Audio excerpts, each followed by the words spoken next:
Every air disaster is news, but one of the most horrifying scenarios is a crash where a pilot is accused of bringing down the plane deliberately. 20 days earlier, the crew of Silk Air Flight 185 are heading along the walkway to their aircraft, a Boeing 737, to prepare it for the short hop back to Singapore. They've already completed an uneventful first leg from Singapore to Jakarta.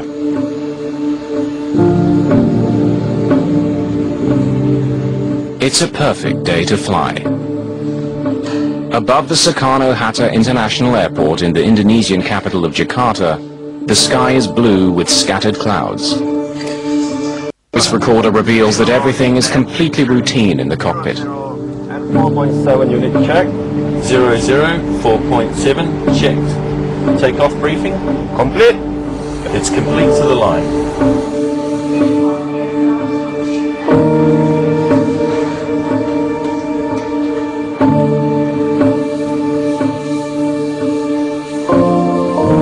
Both pilots have extensive flying experience.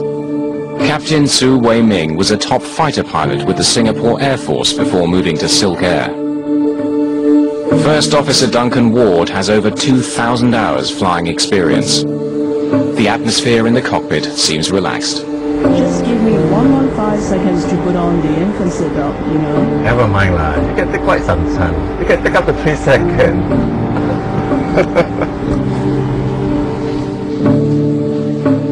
The last passengers board the aircraft and the doors are closed. After with me is First Officer Duncan Ward. The seatbelt sign is now off. Feel free to move around the cabin, however, while seated. For your own safety, have your seatbelt fastened.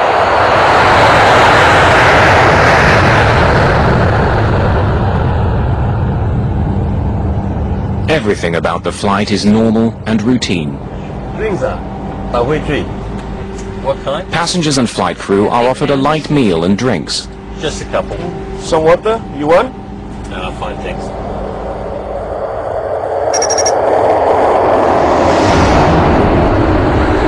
"28 minutes into the flight.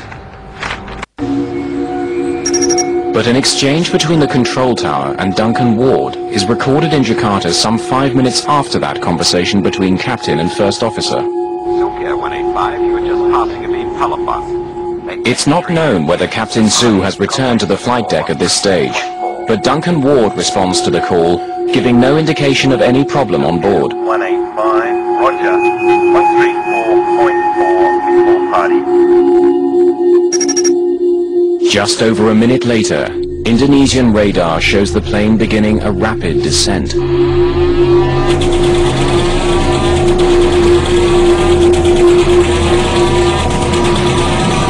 It drops 5,000 meters in just 30 seconds before disappearing from the radar screen.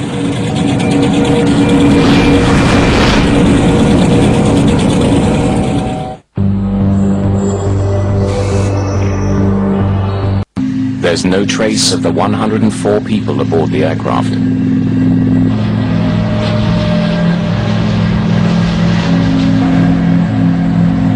Soon after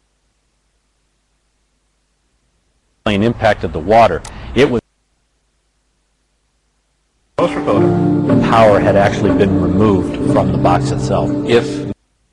The power had actually been removed from the box itself. If one of those pilots on the flight deck was intentionally disabling those two black boxes, why didn't he disable them both at the same time? So what you're telling me, sir, and what you want this jury to believe, is you've made 5,100 of these servo valves, and not one of them ever contained a manufacturing defect. We were able to determine that there was interference between the secondary slide and the housing of the valve. And within 3 to 4 seconds, it reaches 90 degrees, completely on its side. All bets are off. A descent like that, with those parameters, requires deliberate pilot input. It is much easier to try and blame the pilot.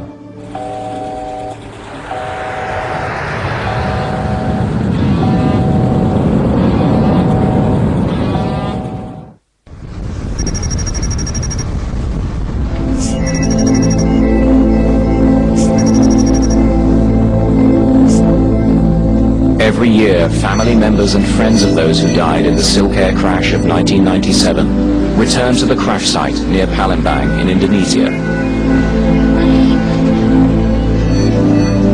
The families have formed a bond with the people of Sukamaju, who were witnesses to the tragedy. It's another station on their annual pilgrimage, and they always bring gifts.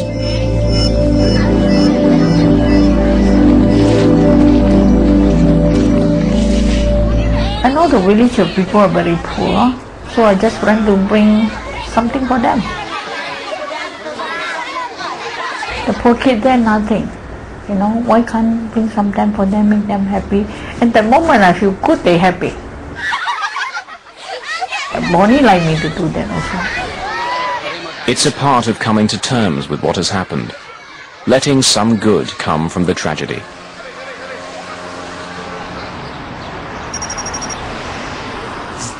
After 4 days, the jury in LA returns to the courtroom. We, the jury, in the above entitled action, find the following special verdict on the following questions submitted to us. Did the servo valve contain a manufacturing defect when it left Parker Hannafin's possession? Family's nearly $44 million in damages. Was it a large amount of money? Unquestionably, yes, it was. Was it fair compensation for the evidence we put on? It was 100% justice. It's the kind of case they built the courthouse for. After threatening to appeal, Parker Hannifin makes a decision. Although the company denies any liability for the crash, it agrees to settle with all 91 families involved. It will cost them an undisclosed amount. Nevertheless, some experts remain convinced that Captain Sue deliberately crashed the plane in a spectacular suicide. The evidence, the facts, conditions, and circumstances support that that airplane was physically capable of being flown by the pilot. I firmly believe that it was an intentional act and not a physical problem with the airplane. The fact is that we will never know exactly what happened in the cockpit in the last minutes of Silk Air Flight 185.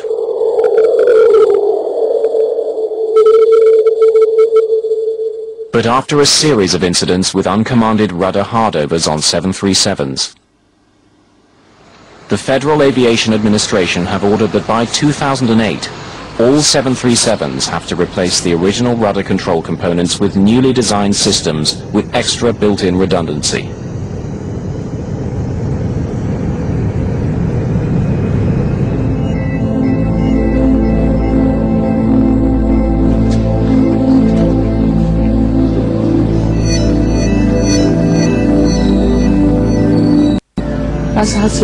Ask her to give me help. Ask Randy take care of Bonnie, Bonnie take care of Randy. They are in God, in another world. I still love them.